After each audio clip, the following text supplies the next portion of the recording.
Assalamualaikum warahmatullahi wabarakatuh. Perkenalkan, saya Elviroza dari kelas 6B Perbankan Syariah. Nah, di sini saya akan menjelaskan manajemen investasi syariah dari mata kuliah manajemen investasi syariah yang diampu oleh Bapak Mursal Al-Hakim. Nah, video ini saya buat untuk memenuhi tugas ujian akhir semester 6.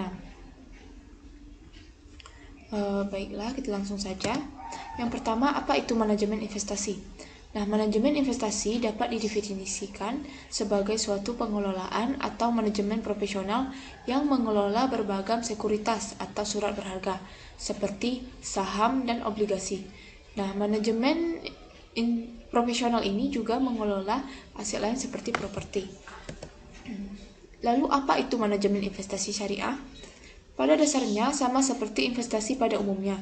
Investasi syariah adalah suatu konsep pengelolaan uang dengan cara-cara yang efektif dan menghasilkan profit. Namun, bedanya dalam investasi berbasis syariat agama Islam ini, konsep-konsep yang diterapkan dalam instrumen keuangannya berdasarkan pada syariat Islam. Lalu, konsep dan kegiatan investasi syariah. Nah, investasi menurut ekonomi syariah adalah menempatkan dana dengan tujuan mendapatkan keuntungan dengan cara berdasarkan prinsip-prinsip syariah. Investasi yang sesuai dengan prinsip syariah atau prinsip syariah agama Islam adalah investasi yang halal dan tidak mengandung unsur riba, maisir, dan gharar. Kegiatan investasi dalam pandangan Islam pada prinsipnya adalah harus terkait secara langsung dengan suatu aset atau kegiatan usaha yang spesifik dan menghasilkan manfaat. Karena hanya atas manfaat tersebut dapat dilakukan bagi hasil, kecuali yang berdasarkan atas ijarah atau akad sewa. Lalu apa tujuan dari investasi syariah? Investasi syariah bertujuan sebagai penggerak untuk meningkatkan kualitas ekonomi dengan cara mengurangi jumlah pengangguran yang ada.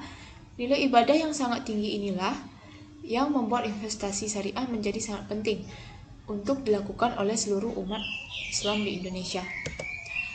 Lalu ada 5 jenis investasi syariah yang saya ketahui, yaitu pertama deposito syariah, emas, saham syariah, suku retail, dan reksadana syariah.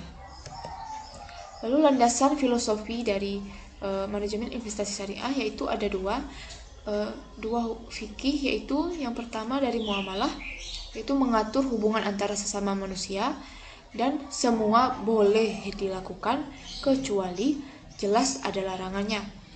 Lalu menurut ibadah, yaitu mengatur hubungan dengan Allah Subhanahu wa taala dan semua tidak boleh dilakukan kecuali yang ada perintah atau ketentuannya. Nah, sampai di situ saja penjelasan dari saya. Lebih dan kurang saya mohon maaf. Assalamualaikum warahmatullahi wabarakatuh.